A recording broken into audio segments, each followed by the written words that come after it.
صلی علی سیدنا و مولانا محمد معدن الجود والکرم وآلہ وصحبہ وبارک وسلم۔ تمام تعریفیں اللہ تعالیٰ جل مجدہ الکریم کے لیے، درود و سلام نبی اکرم نور مجسم شفیع معظم آقائے کل ختم رسول دانائے سبل احمد مجتبیٰ جناب حضرت محمد مصطفیٰ صلی اللہ تعالیٰ علیہ وسلم کی ذات والا صفات کے لیے حمد و صلات کے بعد، عزیز دوستو، بزرگ اور بھائیوں، قرآن مجید نصیحت کی کتاب ہے، قرآن پاک تذکیر کی کتاب ہے۔ قرآن مجید انسان کے لیے سارے بند دریچے کھول دیتا ہے۔ یہ ہر انسان کے لیے ہدایت کا نور ہے۔ یہ وہ روشنی ہے جو دنیا اور آخرت کے ہر اندھیرے سے بندے کو بچا لیتی ہے۔ ایسی راہوں کا تعین قرآن پاک کرتا ہے کہ انسان محسوس کرتا ہے کہ اللہ تبارک و تعالیٰ نے اسے دنیاوی طور پر بھی بلندیاں دی ہیں، دینی طور پر بھی اعزازات دیے ہیں، اور رب نے اسے روحانیت بھی کامل عطا کر دی ہے۔ لیکن بہت سارے قرآن پڑھنے والے ہیں، بہت سارے قرآن سننے والے ہیں، یہ سارا فیض وہ کیوں نہیں لے پاتے؟ یہ ساری چیزوں سے وہ لوگ استفادہ کیوں نہیں حاصل کر پاتے؟ یہ سارا فیض وہ کیوں نہیں سمیٹ پاتے؟ تو قرآن مجید نے کہا، کیا خوبصورت انداز ہے اور کیا انوکھا رنگ قرآن پاک نے بیان کیا۔ فرمایا ان فی ذالک لذکری، فرمایا بے شک اس میں نصیحت ہے قرآن پاک میں، اس میں نصیحت ہے قرآن پاک میں، لمن کان لہ قلب، لیکن اس کے لیے جو دل رکھتا ہے۔ اس میں نصیحت ہے قرآن پاک میں، لیکن اس کے لیے جو دل رکھتا ہے۔ ان فی ذالک لذکری لمن کان لہ قلب، اس میں ان کے لیے نصیحت ہے جن کے پاس دل موجود ہے، اور جن کے سینے میں دل ہی نہیں، پتھر ہے۔ جن کا دل تو ہے پر وہ دھڑکن سے خالی ہے، جن کا دل تو ہے پر وہ درد سے خالی، جن کا دل تو ہے پر وہ کیفیت سے خالی۔ پاک ہوویں تے پاک کی ملدا ہی، بن پاکوں پاک نہیں ملدا۔ سارے جسم دے دھوون نالوں اکو ٹکڑا دھولا دل دا۔ اور اقبال کہنے لگے، دلے بیدار پیدا کر کہ دل خوابیدہ ہے جب تک، نہ تیری ضرب ہے کاری نہ میری ضرب ہے کاری۔ اور فاضل بریلوی نے تو مشورہ دیا ہے، کہنے لگے دل کو کام لگا دو۔ حضور کون سے؟ فرمانے لگے دل ہے وہ دل جو تیری یاد سے معمور رہا، اور سر ہے وہ سر جو تیرے قدموں پہ قربان گیا۔ جو دل رکھتا ہے وہ قرآن پاک سے نصیحت لے گا، جس کے پاس دل ہے۔ اس کا مطلب ہے کچھ سینوں میں گوشت کا لوتھڑا تو ہے پر دل نہیں۔ ان کے سینوں کے اندر خون پمپ کرنے والی مشین تو موجود ہے جو دھڑک رہی ہے جب سے وجود بنا ہے، لیکن وہ دھڑکنے خالی ہیں۔ دل جب دھڑکتا ہے تو وہ کسی کے لیے دھڑکنا چاہیے، اور کسی کا درد ہو دل میں۔ اللہ تعالیٰ نے قرآن مجید میں فرمایا کہ میں نے دل دو نہیں بنائے، دل ایک بنایا۔ اس میں کہ کہیں یہ نہ ہو کہ دو دل ہوں تو ادھر کوئی اور ہو ادھر رب ہو۔ فرمایا نہیں، دل ہی ایک بنایا ہے، کوئی اور آ ہی نہیں سکتا، یا خدا رہے گا یا محمد مصطفیٰ رہیں گے صلی اللہ علیہ وسلم۔ دل ہی ایک بنایا ہے، اور دل ہے وہ دل جو تیری یاد سے معمور رہا۔ دل دھڑکے اور پھر وہ تڑپے، وہ کسی کے دکھ میں تڑپے، وہ کسی کے درد میں تڑپے، وہ کسی کی پریشانی پہ تڑپے، وہ کسی کی محبت میں تڑپے۔ اور جب وہ خوب تڑپے نا تو وہ تڑپ جو ہوتی ہے، کچھ زخم ایسے ہوتے ہیں جن کا مزہ آتا ہے۔ یعنی جب بازو کا زخم ٹھیک ہونے پہ آئے تو آپ اسے تھوڑا سا ہاتھ لگائیں تو وہ تھوڑا سا نا مزہ دیتا ہے۔ کچھ زخموں کا بھی مزہ ہوتا ہے۔ آتش کہنے لگا وہ مزہ دیا ہے تڑپ نے کہ میری آرزو ہے یا رب، میرے دونوں پہلوؤں میں دل بے قرار ہوتا۔ میرا دل کرتا ہے دو دل ہوتے، میں ایک سے تڑپا ہوں تو اتنا مزہ ہے، اگر میں دو سے تڑپتا تو کتنا مزہ ہوتا۔ میرے دونوں پہلوؤں میں دل بے قرار ہوتا۔ عزیز بھائی، دل پر محنت، دل کی صفائی، 2-4-5 دن آپ غسل نہ کریں، مسواک نہ کریں، آپ کپڑے نہ بدلیں تو طبیعت پہ نا بوجھ بن جاتا ہے۔ اپنے آپ سے بندے کو تھوڑی سی نا کوفت محسوس ہوتی ہے۔ تو اگر 4-5 دن 6 دن اسی طرح گزر جائیں تو پھر انسان محسوس کرتا ہے کہ یار یہ میں کدھر آ گیا ہوں. اب وہ جب گھر آتا ہے سفر سے لوٹ کے تو پھر وہ کپڑے نکالتا ہے تو کھانے سے پہلے غسل کرتا ہے, کھانے سے پہلے نہاتا ہے, کپڑے بدلتا ہے, مسواک کرتا ہے. طبیعت میری ٹھنڈی ہو گئی, اب ذرا مجھے نا میں فریش ہو گیا ہوں جی, اب میری طبیعت ہلکی پھلکی سی ہو گئی ہے جی میری طبیعت. اور میرے بھائی ظاہر پر تھوڑا سا گرد چڑھ جائے تو بندہ اپنے آپ کو فریش محسوس نہیں کرتا. تو اگر دل سارا حسد سے بھر جائے, بغض سے بھر جائے, عداوت سے بھر جائے, لوگوں کے بارے میں برے خیالات سے بھر جائے, کینے سے بھر جائے, تو کب انسان کو سکون آئے گا؟ کوئی بھی نہیں تنگ ہوتا آپ کی حسد سے. اگر کوئی معاذ اللہ کسی سے جل رہا ہے تو کسی کا کچھ بھی نہیں بگاڑ رہا. اگر کسی سے حسد کر رہا ہے تو کیا نقصان کر لیا اس نے کسی کا؟ اپنے آپ کو جلا رہا ہے, اپنے آپ کو تکلیف دے رہا ہے. اسے مل مل کے دھو اپنے دل کو. اگر یہ صاف ہو گیا تو تیرا وجود ہی ہلکا پھلکا ہو جائے گا, تو خود سکون میں آئے گا. اسے مل مل کے دھو, مل مل کے اس کو صحیح کر کے صاف کر. امام غزالی رحمۃ اللہ تعالیٰ علیہ سے کسی نے کہا تھا کہ ہم اتنا سنتے ہیں امام حسین کو, اتنا پڑھتے ہیں مولا علی کو, اتنے تذکرے ہیں ہمارے سامنے عثمان غنی رضی اللہ تعالیٰ عنہ, اتنا ذکر ہے فاروق اعظم کا, ابو بکر صدیق کا, اتنا ذکر ہوتا ہے نبی پاک علیہ السلام کے اخلاق عالیہ کا, پھر اس کا اثر کیوں نہیں؟ پڑھتے ہیں, سنتے ہیں, بیان کرتے ہیں, کہا جاتا ہے, سنا جاتا ہے, پھر اس کا وہ اثر کیوں نہیں؟ وہ طبیعت پہ چیزیں نقش کیوں نہیں ہو رہی؟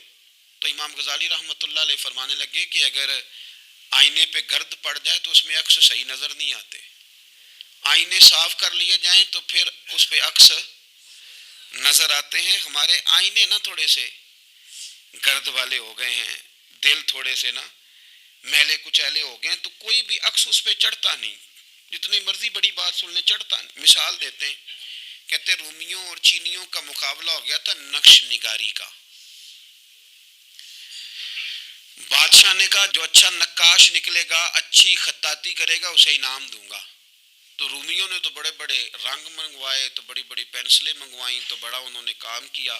درمیان میں پردہ تھا, آمنے سامنے دیواروں پہ نقش بنانے تھے. لیکن چینیوں نے کوئی چیز بھی نہیں منگوائی. 1 مہینے 1.5 مہینے کا ٹائم تھا. فارغ ہو کے بادشاہ نے پردہ ہٹایا کہ بیچ کھڑے ہو کے فیصلہ کروں گا کس کے نقش و نگار اچھے ہیں, انعام ملے گا. پردہ ہٹایا تو جیسے نقش رومیوں کی دیوار پہ تھے ویسے چینیوں کی دیوار پہ تھے, ایک نقطے کا بھی فرق نہیں. بادشاہ کہنے لگا او کیسے فیصلہ کروں, تم نے کیا کیا ہے, سمجھ نہیں آئی تم نے کیا کیا. تو چینیوں سے یہ بھی پوچھنے لگا کہ نہ تم نے کوئی رنگ منگایا, نہ پینسل منگائی, نہ کوئی اور چیز, تو بالکل سیم. وہ کہنے لگے بادشاہ ہم نے تو کوئی نقش بھی نہیں بنایا. تم نے پھر کیا کیا؟ کہنے لگے ہم نے ذرا مال مال کے دیوار صاف کی ہے, دیوار کا آئینہ بنا دیا ہے. نقش تو انہی کے ہیں لیکن نظر ادھر آ رہے ہیں. میں نے سنا ہے کہ اس کے شبستان سے متصل ہے بہشت, مکی ادھر کے بھی جلوے ادھر کے دیکھتے ہیں. سنا ہے اس کے شبستان سے متصل ہے بہشت, مکی ادھر کے بھی جلوے ادھر کے دیکھتے ہیں. سنا ہے بولے تو باتوں سے پھول جھڑتے ہیں. اگر یہ بات ہے تو چلو بات کر کے دیکھتے ہیں, اگر یہ بات ہے تو چلو پھر بات کر کے دیکھتے ہیں. میرے عزیز کہنے لگے کہ وہ نا جناب ہم نے صرف دیوار صاف کی ہے, اتنی صاف کی ہے کہ شیشہ بنا دیا, تو اب ان کے نقش ادھر بھی نظر آتے. تو بس اب بادشاہ خوش ہو گیا, اس نے کہا کوئی بھی نہیں جیتا, کوئی بھی نہیں ہارا, تمہارا انعام برابر کا ہے. تمہیں نقش بنانے کا انعام ملے گا اور تمہیں صفائی کرنے کا انعام ملے گا. امام غزالی کہنے لگے چل تو اس طرح کر, روز تو غسل کرتا ہے, دانت صاف کرتا ہے, بال کٹواتا ہے, ناخن بڑھ جائیں تو کٹواتا ہے, کوئی چیز ذرا تھوڑی بڑھ جائے تو چھوٹی کرتا ہے, تو کوئی لباس پورا نہ ہو تو اس کو سیٹ کرتا ہے. تو اس طرح کر, ظاہر پہ جو اتنی محنت کی ہے ذرا مال مال کے دل دھو, انشاءاللہ امام حسین کا فیض بھی نظر آئے گا, مولا علی کے جلوے بھی نظر آئیں گے, حضرت عثمان غنی کی حیا کا عکس بھی نظر آئے گا. اسے پہلے دھو لے, پھر تمہیں سیدنا عمر کی عدالت کا فیض ملے گا, حضرت صدیق اکبر کی صداقت کا نور ملے گا, پھر تو دیکھنا تیری طبیعت پہ نبی پاک کے اخلاق عالیہ کا بھی فیض نظر آئے گا. لیکن پہلے اسے دھو لے, اسے دل بیدار پیدا کر کہ دل خوابیدہ ہے جب تک, نہ تیری ضرب ہے کاری نہ میری. کچھ چیزوں سے دل سخت ہوتا ہے. جو لوگ دنیا داری کی اور فضول باتیں زیادہ کرتے ہیں ان کا دل سخت ہو جاتا ہے. جو ہنستے زیادہ ہیں ان کا بڑا سخت ہو جاتا ہے. اور صوفیاء کہتے ہیں جو کسی پہ ہنستے ہیں نا ان کا تو مردہ ہی ہو جاتا ہے, تو معاملہ ہی ختم ہو گیا. اور جو لوگ رزق حرام کی طرف بڑھتے ہیں ان کا دل بھی مردہ ہو جاتا ہے. اور اقبال کہتے ہیں جو مشینی زندگی گزارنے لگتے ہیں نا روحانی زندگی سے نکل جاتے ہیں. ہم آج کل مشینی زندگی پہ آ گئے. ہمارے پاس انٹرنیٹ ہے, موبائل ہے, آواز کے فاصلے اتنے کم ہوئے ہیں کہ دلوں کے فاصلے بڑھ گئے ہیں. اقبال کہنے لگے دل کے لیے موت ہے, دل کے لیے موت ہے, دل کے لیے موت ہے یہ مشینوں کی حکومت. احساس مروت کو کچل دیتے ہیں یہ آلات, آلات پہ زندہ ہیں ہم. دل کے لیے موت. اور کسی کے گھر جانا, دروازے پہ دستک دینا, اور کبھی خط لکھنا تو سوچ سوچ کے, کبھی کاٹنا تو پھر لکھنا. لفظ یہ اس کے شایان شان نے یہ جملہ میں نے بدل دیا ہے, لیکن اب بے باکانہ گفتگو ہے. تو مجھے وائس کر دے, میں تجھے وائس کر دوں گا, حال ہی کوئی نہیں. تو کیا کوئی سوچے گا, کیا کوئی لکھے گا, کیا کوئی اس میں خوبصورتی کے رنگ بھرے گا. سخت ہو جاتے ہیں دل جب آپ مشینوں کی زندگی میں زندہ رہتے ہیں. دل نرم کیسے ہوتے ہیں؟ میرے نبی پاک نے فرمایا یتیم کے سر پہ ہاتھ پھیر, رب تیرا دل نرم کرے گا. اگر زنگ لگ جائے دل کو تو اللہ کا ذکر کر, قرآن پاک کی تلاوت کر, اللہ تیرے دل کو نرم کر دے گا. اور پھر فرمایا کہ اگر دل سخت ہو جائے تو موت کو یاد کر, تیرا دل نرم ہو جائے گا. اچھوں کی صحبت اختیار کریں تو دل نرم ہو جاتا ہے. قبروں کی زیارت کریں, جائیں کبھی اپنے شہر کے قبرستان میں, غور کریں کہ وہ چودھری صاحب لیٹے ہیں, یہ علامہ صاحب لیٹے ہیں, وہ فلاں بہت بڑے افسر لیٹے ہیں, وہ دیکھو وہ میرا عزیز لیٹا ہے. وہ ہارون رشید نے کہا حضرت داؤد تائی سے نصیحت کر دیں, تو فرمانے لگے باپ کدھر ہے تیرا؟ کہا حضور قبرستان میں, اماں قبرستان میں, دادا نانا بڑے بھائی سب قبرستان. فرمایا میں کیا نصیحت کروں؟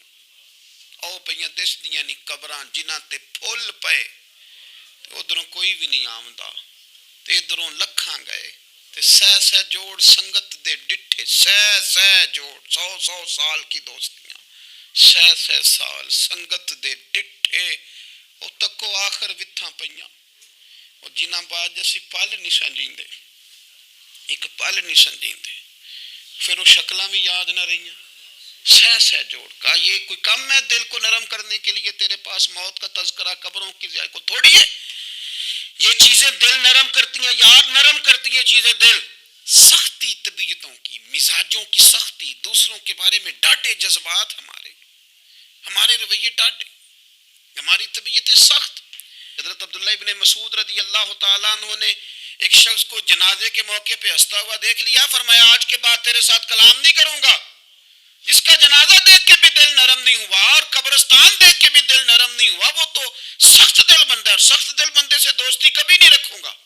میں تو درد دل والوں سے پیار کروں گا, تیرے ساتھ میں کلام نہیں کرتا. تو کس طرح کا شخص ہے بھائی جسے یہاں کے بھی ہنسی آ رہی ہے, مذاق سوچ رہا ہے؟ تو دل کی نرمی, میرے نبی پاک صلی اللہ علیہ وسلم نے نا دل پر, ہم نے نا کپڑوں پر بڑی محنت کی, ہم نے چہروں پر بڑی محنت کی, ہم نے اپنے ظاہر کو سنوارنے پر بڑی, ہم نے اپنے حق میں بڑے بڑے لفظ یاد کیے, بڑی کہانیاں یاد کی, پر دل کے لیے محنت, اس پر محنت ہی نہیں کی. اعلیٰ حضرت فاضل بریلوی کتنے بڑے عالم ہیں, 1000 کتاب کے مصنف, اور ان کے فتاوا موجود ہیں کہ جس بندے کا تلفظ ٹھیک نہ ہو, یعنی جو ضروری قواعد ہیں وہ قرآن پاک کے جس کو نہ آتے ہوں اس کے پیچھے نماز نہیں. جو ہا اور ہا میں فرق نہیں کر سکتا, حمزہ اور عین میں فرق نہیں کر سکتا, وہ الفاظ کا معنی بگاڑ دے گا. لیکن اعلیٰ حضرت چونکہ صوفی ہیں, درویش ہیں, علم کے ساتھ تو ایک اور رنگ بھی بیان کرتے ہیں. وہ کہتے ہیں یہ نہ ہو کہ صرف تو حروف کے ہیر پھیر میں لگا رہے, سغرے کبرے ٹھیک کرتا رہے, دارابا یادرب کے چکر میں پڑا رہے, اور دل پر تو توجہ ہی نہ دے. فاضل بریلوی رحمۃ اللہ علیہ فرمانے لگے کہ دو علماء نے قرآن ایک درویش کے پیچھے نماز پڑھی تو مستحب جو قواعد تھے نا جن کے بغیر نماز وہ ٹھیک نہیں تھے ذرا ان کے، تو وہ کہنے لگے دیکھا جی اتنے بڑے پیر صاحب ہیں اور ان کی تو قرات ہی ٹھیک نہیں، تلفظ ہی ٹھیک نہیں، حالانکہ لفظ تاثیر سے بنتے ہیں تلفظ سے نہیں، لفظ تاثیر سے بنتے ہیں تلفظ سے نہیں، اہل دل آج بھی ہیں اہل زبان سے آگے۔ انہوں نے کہا جی بابا جی کا تو تلفظ ہی ٹھیک نہیں۔ اعلیٰ حضرت نے لکھا ہے ملفوظات شریف میں، فرماتے ہیں پھر وہ نہ نہانے کے لیے چلے گئے نماز پڑھ کے فارغ ہو کے، تو وہ پانی میں اتر گئے تو شیر ان کے کپڑے اٹھا کے لے گیا۔ اب کتنی کو دیر پانی میں رہتے، نکلے بھی تو کیسے نکلے، شرم آتی ہے، مختصر لباس پہن کے وہ غسل کرنے کے لیے گئے تھے، اب پانی میں سردی، کتنی کو دیر بندہ پانی میں رہے۔ لوگوں نے آ کے کہا حضور وہ آپ کے مہمان تو الجھ گئے، بڑے بری طرح پھنس گئے، مہربانی فرمائے ان کو تو بچائیں، وہ تو سخت الجھن میں۔ کیا ہوا؟ کہنے لگے وہ شیر کپڑے لے گیا، اور وہ پانی میں ہے، کچھ تو ہونا چاہیے۔ تو وہ بزرگ گئے جا کے نہ دور کھڑے ہو کے شیر کو آواز دی، شیر کو۔ حضور کے صحابی تھے نا حضرت سفینہ، قافلے سے رستہ بھول گئے، ایک سائڈ پہ ہو گئے تو سامنے شیر آ گیا۔ میں نے کہا ہے لیکن جب آ جائے تو، جب شیر سامنے آ جائے، جب سامنے آ جائے پھر پتہ چلتا ہے کہ یہ تو واقعی آ گیا ہے، پھر انداز اور ہوتا ہے۔ حضرت سفینہ کے سامنے شیر ہی آ گیا، مشکات میں شیر آیا، اب کوئی بھاگتا ہے، کوئی چڑھتا ہے درخت پہ، کوئی لکڑی اٹھاتا ہے، کوئی اسلحہ پکڑتا ہے۔ حضرت سفینہ فوراً بولے، کہنے لگے شیر ذرا خیال کرنا میں رسول اللہ کا غلام ہوں۔ پھر آکھیا شیر سفینہ تائی جا را یارا جاندے، اور جڑے غلام رسول اللہ دے اسی غلام ہونا دے۔ شیر دم ہلاتا رستہ چھوڑ گیا، اور بابا جی بھی گئے، فاضل بریلوی کہتے ہیں شیر کو آواز دی، شیر دوڑا آیا، آگے کہنے لگے وہ ہمارے مہمانوں کے کپڑے لے گیا، تو یہ شرم نہیں آتی؟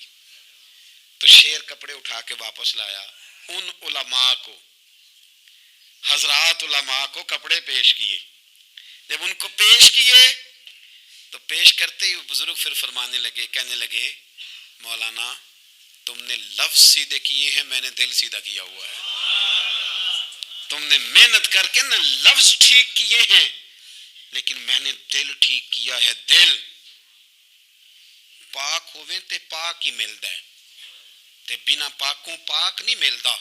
سارے جسم دے توون نالوں ایک ٹکڑا تولا ہے دل دا۔ حضرت سلطان باؤ رحمت اللہ علیہ فرمانے لگے دل کالے نالوں منہ کالا چنگا، دل کالے نالوں منہ کالا چنگا، جے کوئی رمز پچھانے، اگر کسی کو بات کی سمجھ آئے تو دل نہیں سیاہ ہونا چاہیے، منہ ہو بھی جائے تو کام چل جاتا ہے۔ تو اپنے دل کی صفائی پر دیکھیں میرے نبی پاک علیہ وسلم نے ارشاد فرمایا کہ رب نہ تمہارے مال دیکھتا ہے نہ چہرے دیکھتا ہے، رب تو تمہارا دل دیکھتا ہے۔ اور امام غزالی حدیث لائے ہیں، حضرت عمر فاروق رضی اللہ تعالیٰ عنہ فرماتے ہیں کسی نے حضور صلی اللہ علیہ وسلم سے پوچھا کہ رب آسمانوں میں کہ زمینوں میں؟ جلوے تیری ذات کے کو بکو ہیں، جدھر دیکھتا ہوں ادھر تو ہی تو ہے۔ اللہ زمینوں میں کہ آسمانوں میں؟ تو حضور فرمانے لگے رب تو بندہ مومن کے دل میں رہتا ہے، اللہ تو مومن کے دل میں ہے۔ مومن کے دل میں کتنا بڑا ہے وہ دل جس میں رب ہے، رب کی یاد ہے، رب کی محبت ہے۔ اس لیے حضرت عمر فرمایا کرتے تھے میں نے دل کی آنکھوں سے اپنے مالک کی زیارت کی ہے۔ اور اقبال نے شاید اسی لیے مشورہ دیا تھا کہ دل بینا بھی کر خدا سے طلب، آنکھ کا نور دل کا نور نہیں، اللہ سے آنکھوں والا دل مانگ، اندھا نہ ہو جائے کہیں تیرا دل، دل بینا بھی کر خدا سے طلب، آنکھ کا نور دل کا نور نہیں۔ عزیز بھائی اللہ کے جلوے، لیکن ایک بات ذہن میں رکھنا، کسی گلاس میں تھوڑی سی غلاظت ہو نا، دودھ تو دور رہا، شہد تو دور رہا، اس میں کوئی پانی بھی نہیں پیتا، تھوڑی سی غلاظت ہو، اور آپ کی آنکھوں کے سامنے وہ غلاظت دھل بھی گئی، صاف بھی ہو گئی، شرعی تقاضے پورے ہو گئے، پھر بھی کچھ لوگ کہتے ہیں میری طبیعت نہیں مانتی، میرا دل نہیں مانتا۔ صحیح کہہ رہا ہوں میں؟ او بھائی اتنی سی غلاظت گلاس میں تھی اور سادہ پانی نلکے کا، تو اس میں پینا پسند نہیں کرتا. اور اگر دل غلاظت سے بھرا ہو تو رب کی محبت وہاں آئے گی. خدا اپنا قرب وہاں رکھے گا. کسی سے جلنا, کسی سے حسد کرنا, کسی کے بارے میں عداوت رکھنا, کچی بولیاں بولنا.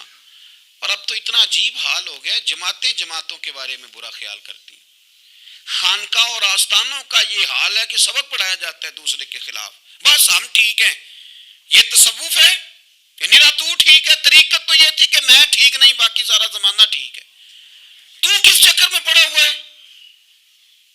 اعلیٰ حضرت فاضل بریلوی رحمۃ اللہ تعالیٰ علیہ کے ایک درویش تھے. تو فاضل بریلوی رحمۃ اللہ سے کہنے لگے میں نے مرید ہونا ہے. فرمانے لگے پتر جلدی نہ ہو, جا سارا زمانہ دیکھ. اگر کوئی میری طرح کا مل گیا, مجھ سے بہتر مل گیا, تو پھر میرے ساتھ وعدہ کر وہیں رہ جانا. ہاں اگر تیرے خیال میں نہ ملا تو پھر آنا. جا گھوم زمانہ دیکھ. یہ کیا بات ہوئی کہ آپ نفی کرنے لگے سارے زمانے کی اور کہیں صرف میں ہی ٹھیک ہوں, فقط میں ہی ٹھیک ہوں. یہ طریقت ہے.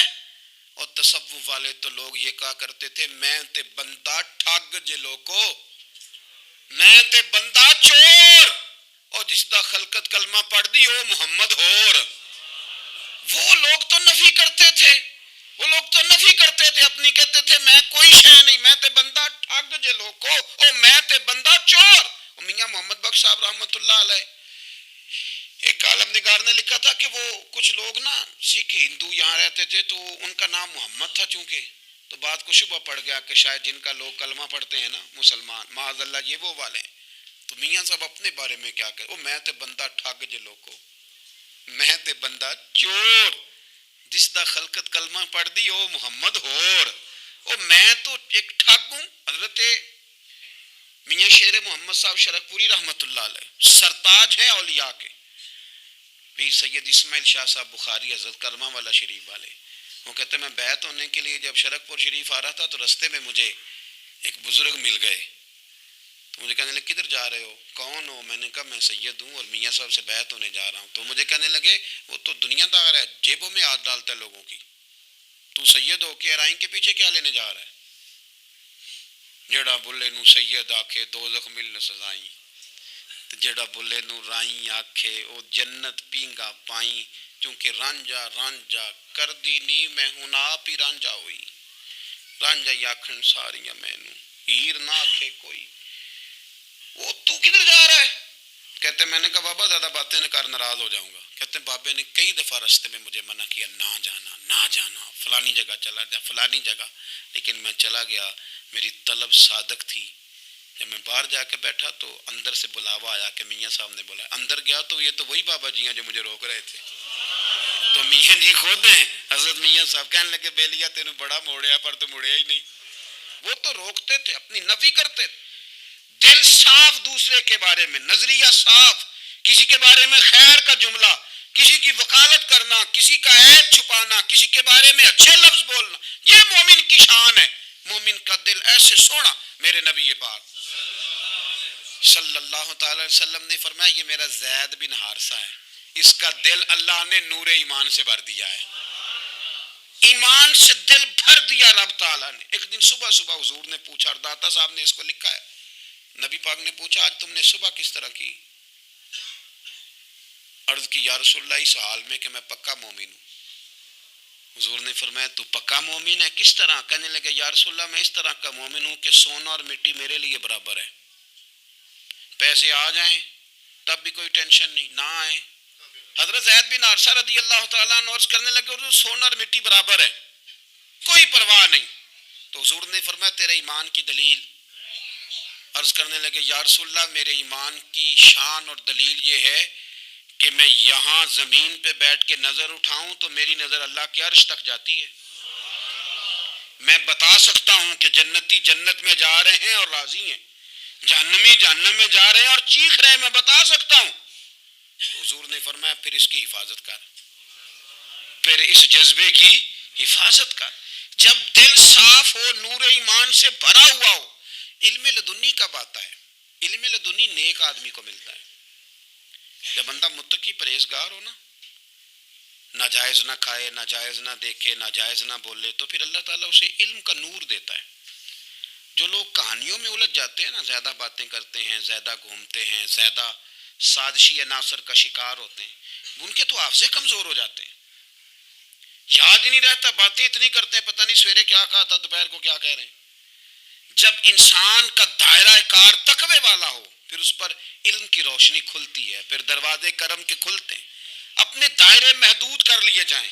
سوچے میں بڑے بڑے لوگ آپ کو زندگی میں ملیں گے، مشورے دیں گے، وہ جناب آپ کو پتہ ہی نہیں آپ کتنے بڑے ہیں، آپ فلانی جگہ کھڑے تھے، فلانے کے ساتھ ہنس رہے تھے، یہ آپ کو خراب کرنا چاہتے ہیں، کسی تکبر میں مبتلا کرنا چاہتے ہیں۔ آپ زمین پہ رہیں تاکہ زمین والوں سے رشتہ مضبوط رہے، دل کی صفائی، دل صاف ہو، کوئی حسد نہیں، کوئی کینہ نہیں۔ پتہ ہے سب سے بڑی بیماری کیا ہے بندے کی؟ خوفناک علامت کیا ہے دل کے بیمار ہونے کی؟ کہ کوئی بندہ بیماری میں ہے اور ادھر ایک بندہ اس کو دیکھ کے خوش ہو رہا ہے، کسی کو زوال آ گیا ہے، کاروبار ڈوب گیا ہے اور یہ دیکھ کے خوش ہو رہا ہے، مر گیا ہے اس کا دل، مردہ ہے، اندر کوئی دل نہیں۔ اب یعنی ایک بندہ رسوا ہو گیا اور یہ خوش ہو رہا ہے، دیکھا میں نے نہیں کہا تھا۔ جب کوئی کسی کی رسوائی، کمزوری اور کسی کے زوال پر راضی ہونے لگے تو پھر سمجھ لے کہ اس کا حال اتنا برا ہو گیا ہے کہ اب یہ اخلاقی طور پر مردہ زندگی گزار۔ ہمارا اب یہ حال ہے کہ ہم لوگوں کے دکھوں پر ہنسنے لگے، ہم کسی کے ہاں کوئی شخص تکلیف میں آتا ہے تو ہم اس کو کھیکوں میں اڑاتے ہیں۔ یارو زندہ قومیں یہ کام نہیں کرتی، زندہ قومیں یہ کام نہیں کرتی۔ میرے نبی پاک صلی اللہ علیہ وسلم نے فتح کے موقع پر بھی گردن کو جھکا کے بتایا کہ جب رب عروج دے تو پھر اللہ کی بارگاہ میں جھک جایا کرو۔ کسی شخص کے پتہ ہے ایک حدیث سنو، یہ مسلم شریف میں موجود ہے، حضور نے فرمایا ایک بندہ گناہ کرتا تھا پھر اس نے توبہ کر لی، اگر کسی نے دوبارہ اسے وہ گناہ یاد کرایا کہ تو یوں ہوتا تھا، اگر کسی نے اسے دوبارہ گناہ یاد کرایا تو یاد کرانے والے کو اللہ سزا کے طور پر مرنے سے پہلے پہلے اس گناہ میں مبتلا کر دے گا، خفیہ تدبیر آئے گی اللہ۔ جس کو اللہ نے معاف کر دیا، زمین آسمان بھول گئے، فرشتوں کے دفتر سے اس کا گناہ محو کر دیا گیا، تو نے کیوں یاد رکھا؟ لیکن ہمارے دل اس طرح کے ہیں، خیر کی خبریں نہیں دیتے، ہم خیر کی خبر نہیں دیتے، مثبت بات نہیں کرتے، ہمارے رویے دوسروں کے بارے میں سخت ہیں۔ یعنی بہو سے داماد سے اختلاف ہو گیا، پھر اس نے معافی مانگ لی، پھر ہم نے معاف کر دیا، پھر ایک سال کے بعد دوبارہ لڑائی ہوئی تو پچھلی بات دوبارہ یاد کرنی چاہیے تھی، اس کی تو معافی دے دی تھی آپ نے، لیکن آپ نے پھر یاد کر لی وہ بات، اس کا مطلب ہے آپ نے صلح کی تھی، دل صاف نہیں کیا تھا۔ دل جب آپ صاف کر لیں تو پھر معاملہ ختم ہو گیا، پھر آپ پھر نکال پھینکے ساری چیزیں۔ مسند امام احمد بن حنبل میں حدیث ہے، حضرت انس بن مالک رضی اللہ تعالیٰ عنہ کہتے ہیں میں بھی بیٹھا تھا، حضرت عبداللہ ابن عمر رضی اللہ تعالیٰ عنہ بھی حضور کی بارگاہ میں بیٹھے تھے، نبی پاک صلی اللہ تعالیٰ علیہ وسلم نے فرمایا ابھی ایک شخص تمہارے پاس آنے والا ہے، تیاری کر لو، آنے والا جنتی ہے۔